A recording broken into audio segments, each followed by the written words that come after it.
네, 매도 빨리 맞는 게 낫다라는 말이 있죠. 국내 증시가 그러한 모습을 하고 있는 걸까요?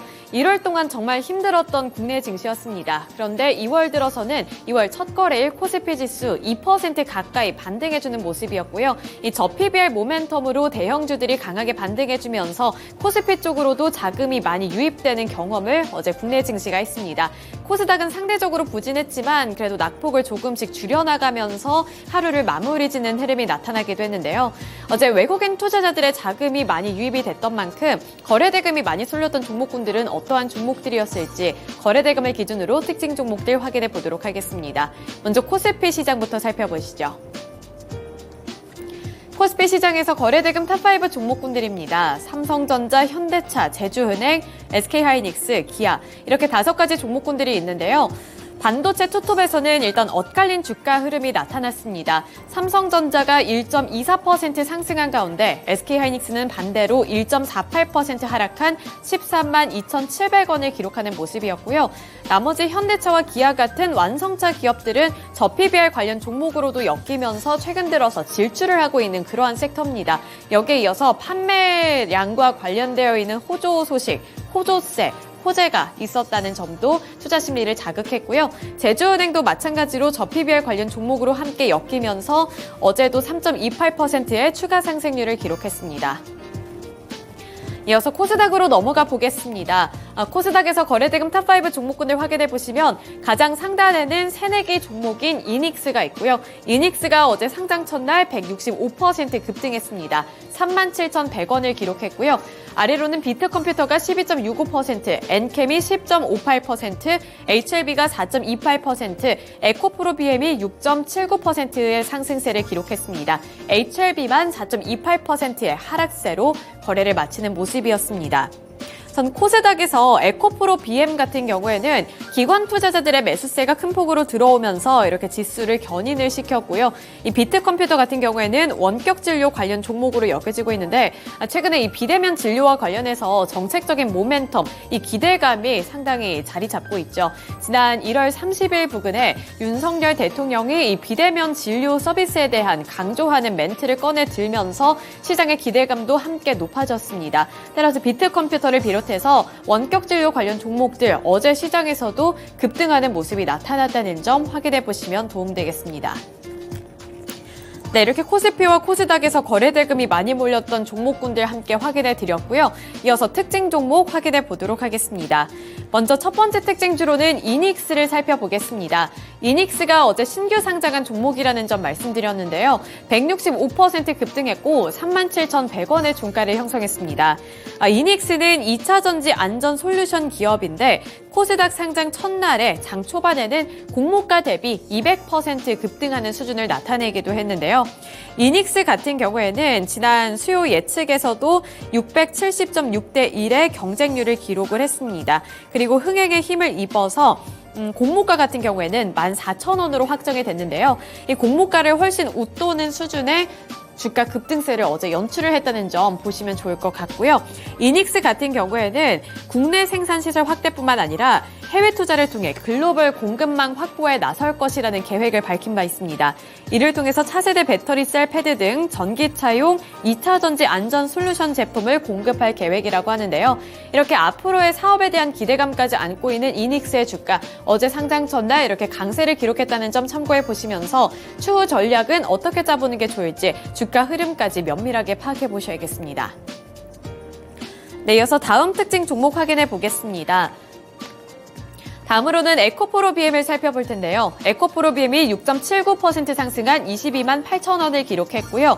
에코프로 BM뿐만 아니라 어제는 에코프로 그리고 나머지 에코프로 그룹주들이 오랜만에 모처럼 강하게 반등해줬습니다.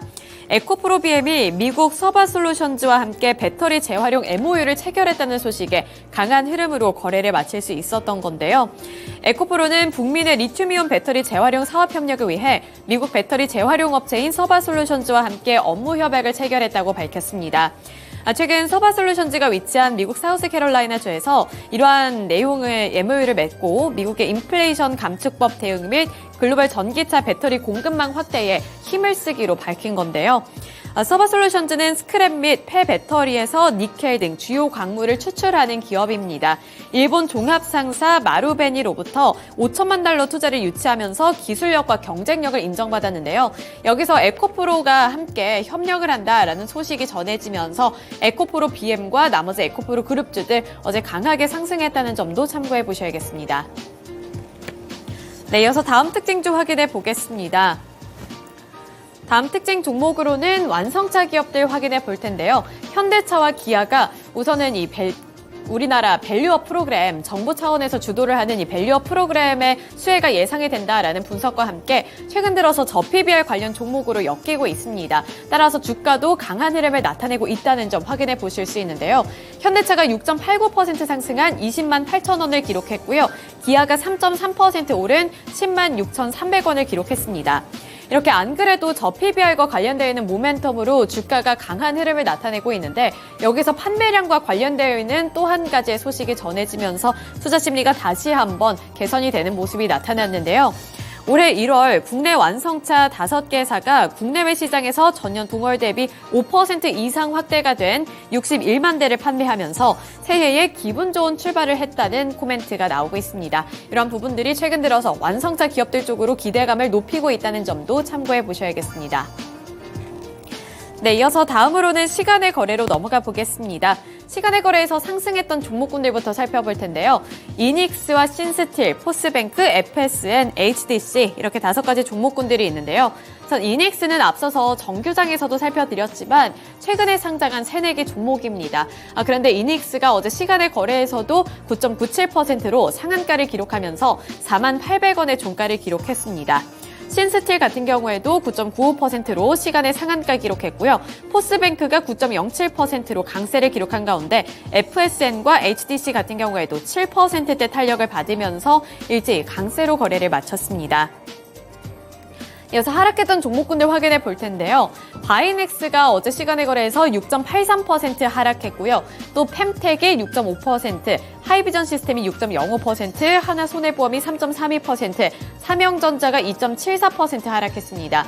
우선 여기서 하이비전 시스템 같은 경우에는 XR 헤드셋 관련 종목으로 비전 프로라든지 삼성에서 출시할 XR 헤드셋과 관련한 모멘텀을 안고서 최근에 급등을 했었던 종목인데 어제는 시간의 거래에서 조정받는 흐름이 나타났고요. 하나손해보험 같은 경우에는 저PBR 관련 종목으로 엮이면서 정규장에서는 상승을 했지만 시간의 거래에서는 차익 매물이 빠져나가면서 3%대 하락세로 거래를 마쳤습니다. 시간의 거래에서 상승했던 종목군들과 하락했던 종목군들 살펴드렸는데요. 이어서 특징 종목으로 넘어가 보겠습니다. 첫 번째 특징주로는 신스틸을 살펴볼 텐데요. 신스틸이 어제 시간의 상한가 기록하며 4,255원을 기록했습니다. 이 신스틸도 대표적인 이 저평가 밸류, 이 저PBR 관련 종목으로 엮이고 있는데요. 정부가 이 저평가주들이 스스로 가치를 제고할 수 있도록 유도하는 기업 밸류업 프로그램의 구체적인 방안을 이달 중에 발표를 하겠다라고 밝히면서 이런 저PBR 수혜 기대감은 더욱더 높아지고 있는 상황입니다.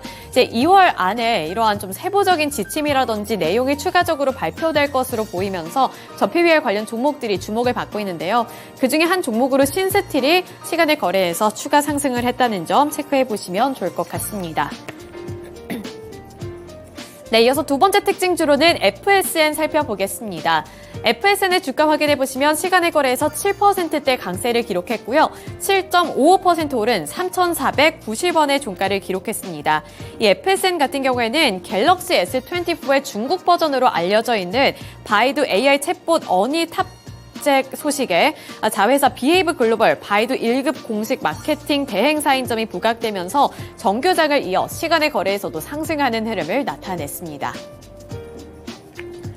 다음으로 마지막 특징 종목 확인해 보겠습니다. HDC 살펴보도록 할 텐데요. HDC 같은 경우에는 실적 호조로 인해서 어제 시간의 거래에서 급등하며 마무리 지었습니다. HDC가 7.46% 상승한 8,500원의 종가를 형성해내는 모습이었는데요. HDC 현대산업개발은 2023년 매출 4조 1,908억 원, 그리고 신규 수주 2조 6,784억 원을 달성했다고 밝혔습니다. 2023년 연결 기준 매출액의 경우 이 4조 원을 넘기면서 지난해 제시했던 매출 가이던스 3조 9,652억 원 대비 5.7% 초과하는 수준을 기록한 건데요. 수주 실적도 2조 6,784억 원을 기록하면서 지난해 제시했던 신규 수주액 2조 816억 원을 28.7% 상회하는 수준을 기록했습니다. 또 지난해 영업이익은 1,953억 원을 마크하면서 좋은 실적을 거뒀는데요. 이에 따라서 실적에 대한 그러한 반응이 뜨겁게 나타났고 HDC가 어제 시간의 거래에서 7%대 강세로 거래를 마쳤습니다. 네, 이렇게 시간의 거래에서 주목을 받았던 특징 종목들까지 함께 알아봤고요. 이어서 미국 증시에서는 어떠한 특징 종목들이 있었을지 미국 증시 특징주도 함께 알아보도록 하겠습니다.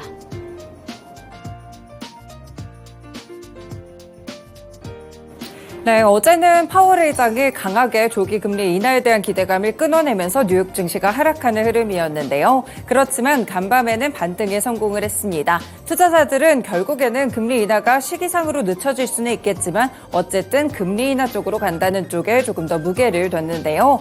그리고 빅테크 종목들의 실적도 상당 부분 발표가 많았습니다. 이런 부분들까지 반영하면서 오늘 이 미국 증시 상승하는 흐름을 기록했습니다. 네, 그 가운데 나스닥 종합지수 가장 크게 오른 점이 확실히 빅테크 종목들의 강세를 설명해주고 있는데요. 15,361포인트를 기록하면서 1.3% 상승으로 거래에 마쳤고요. 다우산업지수 그리고 S&P 500지수 역시나 1%에 가까운 상승세를 보였습니다. 네, 그렇다면 간밤에 미국 증시에서는 어떤 특징 종목들이 있었는지 종목별로 살펴보겠습니다. 네, 오늘 첫 번째 특징 종목으로는 아마존 살펴보실 텐데요. 2% 정도의 상승 마감했고 159달러 선에서 거래 마쳤습니다. 빅테크 종목들 애플을 포함해서 아마존, 메타까지 일제히 장마감 이후에 실적 발표가 있었는데요. 아마존 실적이 좋았습니다. 이 덕분에 시간 외에서 무려 14% 정도 급등하는 흐름도 있기도 했습니다. 다만 현재 구간에서는 약간씩 시간의 상승률도 둔화되고 있다는 점 참고를 해보실 수가 있을 것 같은데요. 네, 이렇게 아마존이 좋았던 이유는 4분기 매출액이 전년 동기 대비 14% 이상 증가하는 등 굉장히 큰 폭으로 컨센서스를 웃도는 실적이 나왔기 때문입니다. 주당 순이익도 1달러를 기록하면서 월가의 예상치였던 0.8달러 선을 크게 웃도는 모습이 집계가 됐고요. 매출액은 말씀드린 대로 1,700억 달러를 기록하게 되면서 예상치였던 1,662억 달러를 큰 폭으로 웃도는 모습이었습니다. 일단 아마존은 이번에 인플레이션이라든지 매크로적인 환경, 지정학적 리스크 때문에 비용에 대한 상승을 크게 겪었다고 합니다. 그러면서 비용을 대폭 절감하기 위해서 수익성 개선에 나서는 모습이었는데요. 대표적으로는 인력 감원 소식이 계속해서 들려왔던 아마존이기도 하죠. 실제로도 지난 1월에 아마존은 프라임 비디오나 MGM 스튜디오, 트위치, 오더블 이렇게 여러 사업부에서 직원들을 해고할 것이라는 이야기를 남기기도 했습니다. 이렇게 비용 절감에 나서게 되면서 결국에 4분기 실적에 대해서는 사실 긍정적인 부분을 받들게 됐고요. 결국에는 시간 외에서 함께 상승하는 모습이 함께 나타나기도 했습니다. 관련 종목들 함께 보겠습니다. 네, 국내에서 아마존 관련 종목들 살펴보실 텐데요. 대체적으로는 AI 관련 종목들을 빼놓을 수가 없겠습니다. 그리고 아마존 웹W 서비스와 함께 좀 협력 관계를 다지고 있다든지 관련된 기업들을 모아봤는데요. 솔트웨어, 포시에스, 남성, 시큐레터 같은 종목들이 대체적으로 함께 반응을 주는 상황입니다. 그리고 아마존과는 또 굉장히 연동이 돼서 남성 주가도 흐른다는 점 함께 체크를 해보실 수가 있겠고요. 이렇게 아마존의 실적과 더불어 체크포인트 함께 확인해 보실 수 있겠습니다. 네, 두 번째 종목 살펴보시죠. 네, 미국 증시에서 지금 실적 발표된 기업들이 상당히 많은데요. 사실 어제 장마감 이후에도 퀄컴 실적 발표가 됐었고요. 오늘 장마감 이후에 애플 실적까지 함께 나왔습니다. 네, 두 종목 일단 여기서는 종목의 희비가 좀 엇갈렸다는 점 체크를 해보실 수가 있겠는데요. 다만 이 두 종목의 공통점이 있습니다. 바로 중국에서의 스마트폰 판매가 좀 부진했다라는 점에 포인트를 두실 수가 있을 것 같은데요. 일단 퀄컴의 경우에는 어제 사실 어닝 서프라이즈 실적을 받들었기 때문에 어제장에서 긍정적인 모습을 보이다가 시간외에서 하락했습니다. 그리고 이렇게 정규장이 열렸는데 5% 하락으로 141달러 선에서 거래를 마친 것이고요. 애플의 경우에는 정규장 1% 이상 올랐지만 실적에 대한 자세한 내용들이 발표되자 현재 시간외에서는 3% 정도 하락세가 관측되고 있습니다. 네, 일단 오늘 실적 발표 있었던 애플부터 보겠습니다. 지난해 4분기에 1,195억 8천만 달러의 매출을 기록했고요. 주당 순이익은 2.18달러로 집계가 됐습니다. 월가의 전망치를 모두 웃도는 모습들이 나왔는데요. 특히나 매출의 경우에 전년 동기 대비 2% 이상 늘어나게 되면서 4분기 연속 계속됐던 역성장을 이번에 돌파하는 흐름도 있었습니다. 아이폰 매출 보셔야겠죠. 697억 달러를 기록하면서 시장의 예상치를 넘어섰는데요. 대부분 지역에서 아이폰 매출이 증가한 것으로 집계가 됐는데 다만 발목을 잡는 것은 중국이었습니다. 중국에서의 스마트폰 매출이 1년 전보다 13% 감소하는 흐름이 뚜렷하게 나타났었는데요. 지금 중국에서는 외자에 대한 이런 스마트폰을 쓰지 않고 자국의 스마트폰을 쓰려는 그런 방침들을 사용하게 되면서 오히려 화웨이의 이런 점유율이 늘기도 하는 그런 모습들이 있습니다. 결국에 중국에서 실제 판매량이 좀 둔화됐다는 점에 이번 시간의 주가에서의 포인트를 살펴보실 수가 있을 것 같고요. 다음으로는 퀄컴 실적 한 번 더 체크해드리면 퀄컴은 사실 전반적으로 어닝 서프라이즈 실적으로 평가가 됐습니다. 컨센서스가 주당 순이익 기준으로 2.37달러였는데 이보다 훌쩍 넘으며 2.75달러를 기록했다는 점 보셔야 될 것 같고요. 매출액 역시나 시장의 전망치 95억 1천만 달러보다 큰 99억 2천만 달러의 가이던스를 제시하기도 했습니다. 이렇게 어닝 서프라이즈에 대한 가이던스를 제시하면서 퀄컴의 주가가 함께 상승하는 흐름이었는데요. 다만 세부적인 내용들을 보시면 컨퍼런스 콜에서 좀 나왔습니다. 이 퀄컴이 지금 전 세계 무선통신 반도체나 모바일 칩 시장에서는 최강자로 꼽히고 있는 상황인데 미국의 대중국 첨단 반도체 수출 규제 때문에 어려움을 겪고 있다는 점은 다들 아실 것입니다. 이 퀄컴 칩에만 쓰던 중국의 화웨이가 이 4G 휴대전화에 미국의 제재 이후 지금 대만의 미디어텍과 좀 손을 잡았다는 점에서 좀 포인트를 두고 보셔야 될 것 같고요. 미디어텍은 세계 팹리스 3위에서 4위 정도로 1위인 퀄컴을 쫓아서 굉장히 가파르게 움직이고 있는 모습입니다. 결국에는 이렇기 때문에 중국에서의 스마트폰 칩과 관련돼서 사용량이 줄 것이다라는 우려감들이 조금 더 주가에 큰 폭으로 작용을 했고요. 이렇게 정규장에서 5% 정도의 하락세를 만들기도 했습니다. 국내에서도 관련 종목들 함께 보겠습니다. 네, 국내에서는 일단 관련 종목으로는 휴대폰 쪽으로 PCB 관련 종목이라든지 직접적으로 퀄컴과 관련이 있는 센서뷰까지 함께 체크를 해보실 수가 있을 것 같은데요. 네, 어제장 정규장에서는 7% 정도의 상승세를 보였던 센서뷰입니다. 다만 이후에는 과연 어떻게 될지 퀄컴의 주가 자체가 방향성이 바뀌었기 때문에 다시 한번 센서뷰의 주가 체크해보실 필요가 있을 것 같고요. 또 스마트폰 PCB에 들어가는 종목들 위주로 PCB 종목들 체크해보시면서 심텍과 대덕전자, 코리아 서키트까지 함께 확인해 보시길 바라겠습니다. 네, 이렇게 미국 증시에서 중요했던 종목들 함께 정리해 드렸고요. 국내 증시로 연결해 드렸습니다. 지금까지 증권통투자 업데이트였습니다.